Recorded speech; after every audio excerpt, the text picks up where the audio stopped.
కస్బా వార్తలకు స్వాగతం.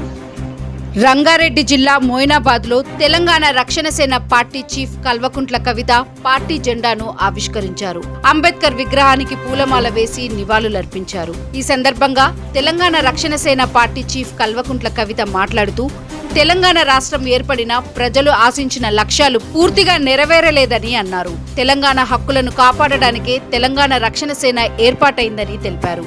మోయినాబాద్ చేవెళ్ల ప్రాంతంలో 111 జీవో కారణంగా రైతులు నష్టపోతున్నారని, తమ పార్టీ అధికారంలోకి వచ్చిన వెంటనే 111 జీవోను ఎత్తివేస్తామని హామీ ఇచ్చారు. ఎన్నికల సమయంలో అన్ని పార్టీలు హామీ ఇచ్చి తర్వాత మర్చిపోతున్నాయని విమర్శించారు. రైతులు, రియల్ ఎస్టేట్ రంగం ప్రస్తుతం ఇబ్బందులు ఎదుర్కొంటున్నాయని పేర్కొన్న కవిత, ప్రభుత్వ వైఫల్యాలపై ప్రజలు పోరాటానికి సిద్ధం కావాలని పిలుపునిచ్చారు. మైనారిటీల చేరికతో పార్టీ మరింత బలపడిందని, తెలంగాణ ప్రత్యేక సంస్కృతిని కాపాడతామని చెప్పారు. మహిళల అభివృద్ధి, యువతకు ఉద్యోగాల కల్పన తమ ప్రధాన లక్ష్యమని పేర్కొన్న ఆమె, అధికారంలోకి వచ్చిన తర్వాత యువతకు ఉపాధి అవకాశాలు కల్పిస్తామని, ఎలాంటి గ్యారంటీ లేకుండా 2 లక్షల నుంచి 20 కోట్ల వరకు రుణాలు అందిస్తామని ప్రకటించారు.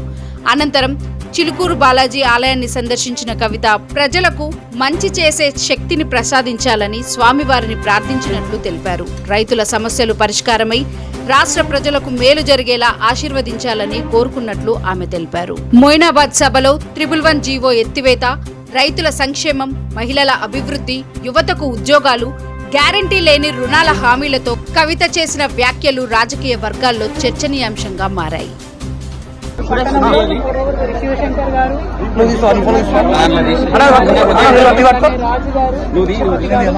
నాగేష్ గారు, సంతోష్ గారు, యాదగిరి గారు అందరి ఆధ్వర్యంలో పెద్ద ఎత్తున జెండా పండుగ కార్యక్రమాన్ని చేసుకొని ఆనుకొని ఉన్నటువంటి సురంగల్ గ్రామంలో మరి సంతోష్ గారు వారి తండ్రి జ్ఞాపకార్థం నిర్మిస్తున్నటువంటి బస్ షెల్టర్ ప్రారంభించుకొని వెళ్తా ఉన్నాం.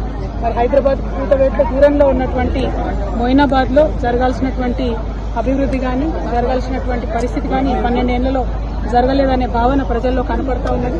ముఖ్యంగా రియల్ ఎస్టేట్ మీద ఆధారపడి బతికేటటువంటి ప్రజలు 111 జీవోను తీసేయకుండా మాకు అన్యాయం చేశారు 2 ప్రభుత్వాలు కూడా అని అనుకుంటా ఉన్నారు.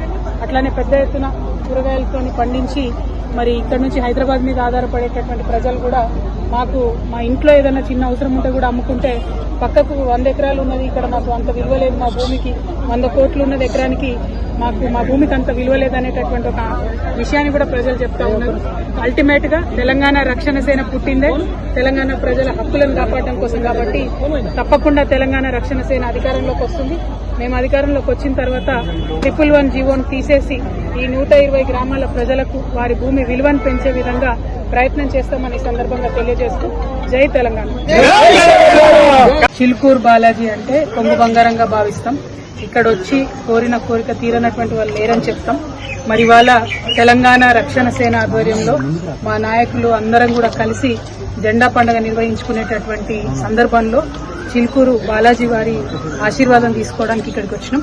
మరి కొత్తగా ఈ రాష్ట్రంలో వచ్చినటువంటి ఒక రాజకీయ పార్టీగా ప్రజలకు మంచి చేసేటటువంటి శక్తి దేవుడు మాకు ఇవ్వాలని మేము మనస్ఫూర్తిగా కోరుకున్నాం.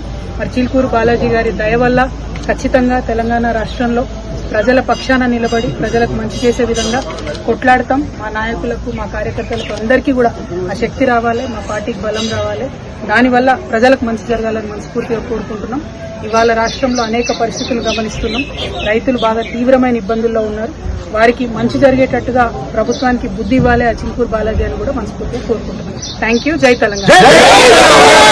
మనస్ఫూర్తిగా నేను శుభాకాంక్షలు తెలియజేస్తా ఉన్నాను. అట్లానే ఈ గ్రామస్తులు, కౌన్సిలర్ గారు అట్లా అన్న.